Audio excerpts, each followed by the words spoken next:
I still can't believe I was able to achieve a Flipoversewin on my type 4 natural hair. Well, I did, and I'm about to show you how. So please do keep on watching. Starting off with freshly washed and pre-stretched hair as always, the first thing I'm doing is to section out the parts that I want my flip over. So as you can see, I'm just sectioning a little bit of my hair out. I have type 4B natural hair. I have natural hair. So I'm not leaving too much of my natural hair out. You just have to make sure you are leaving enough hair just to blend well with the extensions and also to cover the width of the bundles. Please do not leave too much of your hair out or too little of your hair out. Once that is done, I just braid it down because I'm going to come back to it after I'm done working on the back of my hair. So for the back section, I just braid all back cornrows. Okay, I just braid all back cornrows. I make sure the cornrows I braid at the back of my hair is flat so that the sewing doesn't look bulky. If you have natural hair especially, and you just pat your hair into 3 sections and decide to braid just 3 cornrows, your sewing can actually look bulky. So just make sure the cornrows are medium size or small if possible, but not too small because you're going to be passing needle through it. So not too small, just medium size is okay.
For the extensions, I'm using this 22 inches Burmese curly hair from Isee Hair for the back extensions, and this is the needle that I'll be using. So I also covered my hair with this net.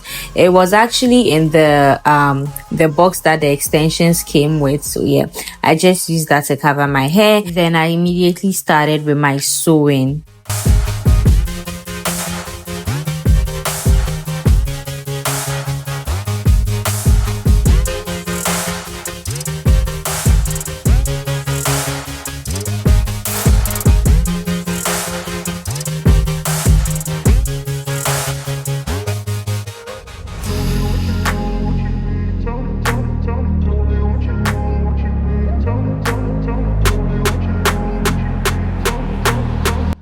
I showed you 3 bundles at the beginning of this video. I showed you guys 3 bundles, but this hair is very full.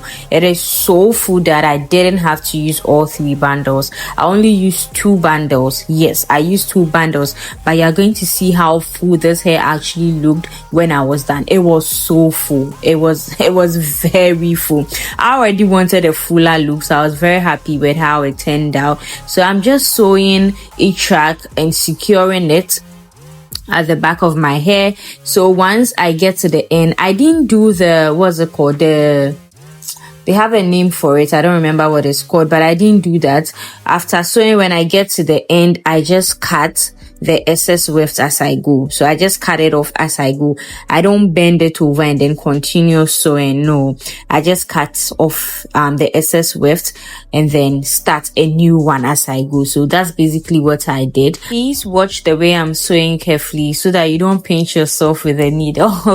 Just watch the way I'm sewing carefully. Okay, you can just practice. They say make improvements. So just pass the needle through the cornrows. You can see I'm passing it through the cornrows. So first you pass it through the weft of the bundle, then you pass it through the cornrow. So once I get to the end, I don't bend it over. There's a name, they have a name for this, but I honestly don't remember. So I just cut off the excess weft, then I start a new one. But before doing that, you have to make sure you secure this one. So it doesn't unravel. Okay, so this is how I secure it. Then I start a new one.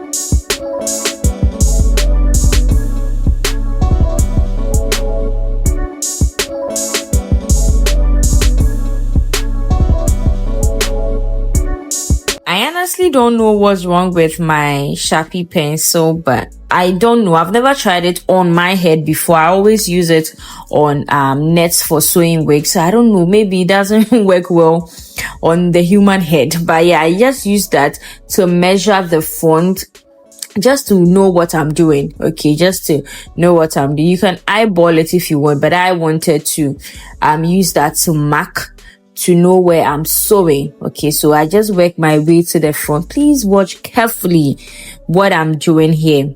So once I get closer to the front, I make sure I leave some space for my leave out.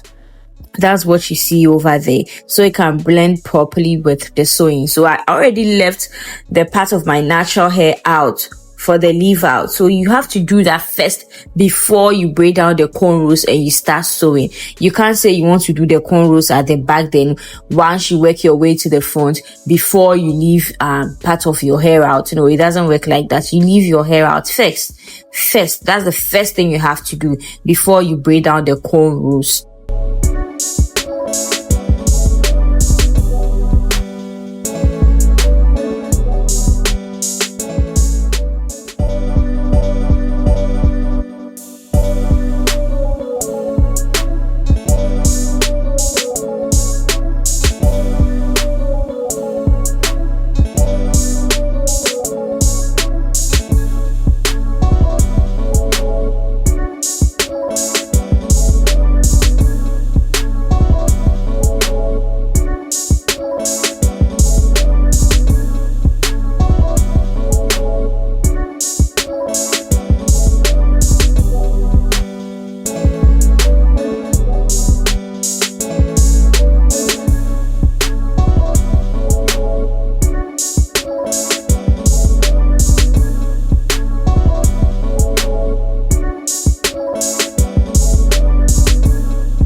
Now, for this point, I want you to watch closely, because once you watch what I'm doing here, you are going to understand. So as you guys already saw from the beginning and you are still watching now, I decided to sew with a thread and the needle. Okay, so you need some strategy to make sure it is working out for you, because once you leave your hair out, the cornrows, you don't fill every part and you leave holes in it, it's going to be too obvious.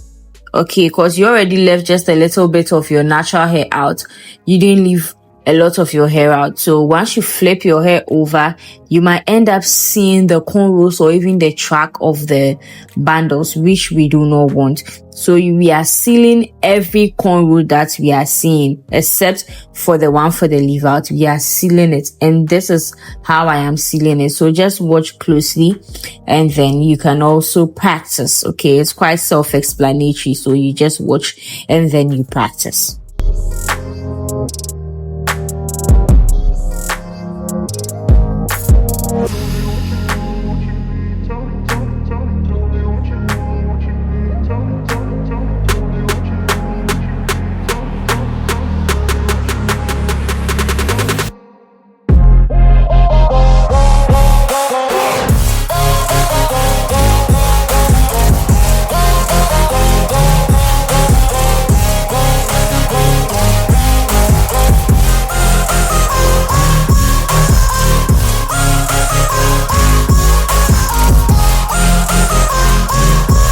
This is what your sewing should look like once you are done. You see, I have covered every track. You don't see any cornrow.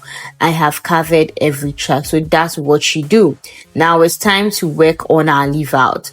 My hair is natural. I have natural hair. So I tried my best to blend it with this Burmese curly extensions, and I actually loved how it turned out. I really did love how it turned out. First, I blow dried the section again. Although I pre-stretched my hair, I blow dried this section here, because you want it to blend with the extensions as much as possible. You can't just leave your kinky hair in front whilst the curly hair is behind. So I tried everything possible to make sure it blended with the extensions.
After curling, all I did was just to style this hair. I just unraveled the curls a bit because they were looking tighter than the Burmese curly extension itself. So I just opened it to make sure it blended with it, just like you are seeing now. So that's all I did, and this hair turned out pretty good. I feel like it blended quite well with my natural hair. I'm not going to lie.